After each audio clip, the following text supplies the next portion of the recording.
Bonjour et bienvenue dans Retour vers le bureau, le podcast du comptoir Malakoff Humanis de la nouvelle entreprise. Comment se passe le retour au bureau des salariés? Quels problèmes posent-ils et au fait, reviennent-ils tous? Dans quel état d'esprit? Question posée à mon invité d'aujourd'hui. Bonjour Sylvie Sanker. Bonjour David. Vous êtes la DRH d'ASI, c'est une société qui accompagne les entreprises dans leur transformation digitale. Vous, chez ASI, vous êtes 450. Depuis quelques jours, vos salariés sont revenus au bureau. Comment ça se passe? Écoutez David, moi je suis très heureuse de revoir des salariés dans nos locaux. Je croise des personnes qui ont le sourire, ça me fait extrêmement plaisir. Alors bien entendu, peut-être que certaines traînent encore des pieds, mais je ne les ai pas encore vues. En tout cas, les salariés sont ravis de se retrouver parce qu'ils ont pris conscience finalement que les relations avec les collègues sont extrêmement importantes, essentielles à l'équilibre de chacun et de chacune, et que les temps informels autour de la machine à café sont importants dans la vie d'une entreprise. Alors, ASI, c'est une société qui fait des prestations de services, du conseil, donc ça veut dire qu'on est souvent chez le client, qu'il y a beaucoup de déplacements professionnels. Est-ce que ça va changer ça, ou finalement vous allez reprendre vos habitudes de travail comme autrefois?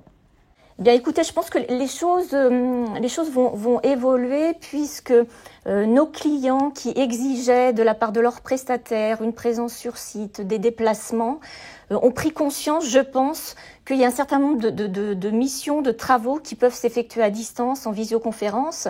Et je pense que, effectivement, pour une réunion d'1 heure à l'autre bout de la France, on va arrêter de se déplacer.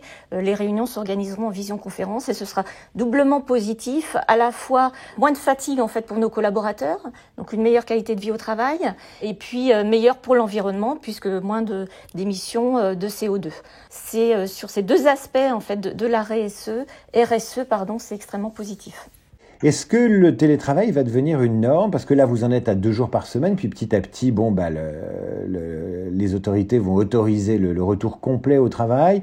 Est-ce que vous avez prévu, vous, à la rentrée, est-ce que vous avez d'ores et déjà signé un accord avec les partenaires sociaux pour encadrer ce télétravail?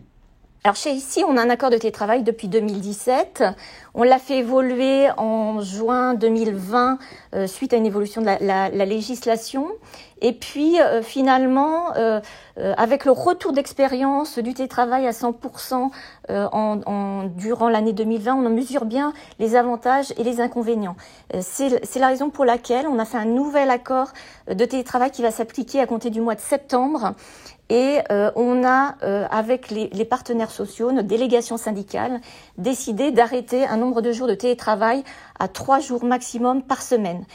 Et je considère que c'est extrêmement intéressant comme avancée sociale.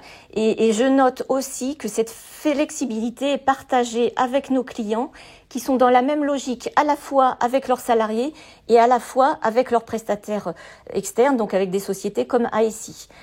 Et j'irais même plus loin en disant qu'aujourd'hui, l'entreprise qui n'irait pas vers cette flexibilité du travail se mettrait en difficulté, puisqu'effectivement, c'est une attente forte des salariés. On parlait des partenaires sociaux. Il y a un débat aujourd'hui chez les syndicats et entre les syndicats et le patronat sur le fait d'indemniser les salariés pour les dépenses qu'ils mobilisent chez eux pour pouvoir travailler. Comment ça se passe chez vous ou comment ça va se passer chez vous? Alors nous, c'est effectivement une demande qui nous a été clairement formulée et à laquelle on a répondu positivement et qui se retrouve effectivement dans notre accord qui va s'appliquer, notre accord de télétravail qui va s'appliquer à compter du mois de septembre. On a prévu très précisément une indemnité de 10 € par mois pour un salarié en télétravail régulier.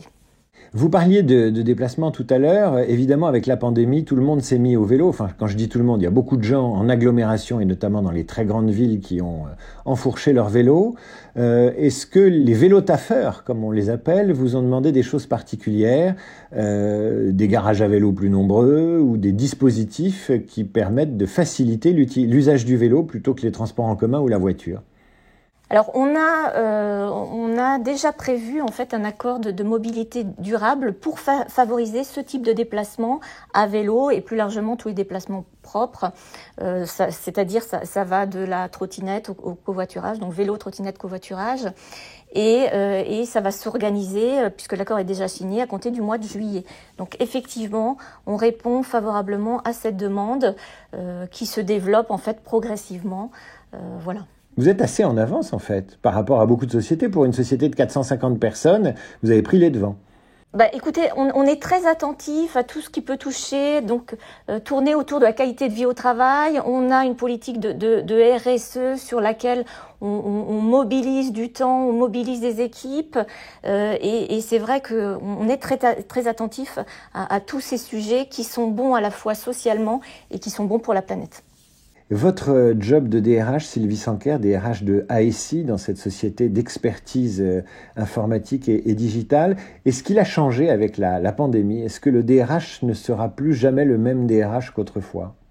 Finalement, ce qui va changer, c'est que nous allons être amenés à gérer un plus grand nombre de salariés en télétravail. C'est une bonne chose, j'y suis favorable, parce que le télétravail, finalement, c'est un élément important de la qualité de vie au travail. Mais il ne faudra pas oublier de réserver des temps collectifs pour préserver l'esprit d'équipe, construire la force du collectif, et nous y sommes particulièrement attachés chez ASI. Ce sont ces temps collectifs qui vont permettre de partager des valeurs, ces valeurs qui constituent la culture de l'entreprise.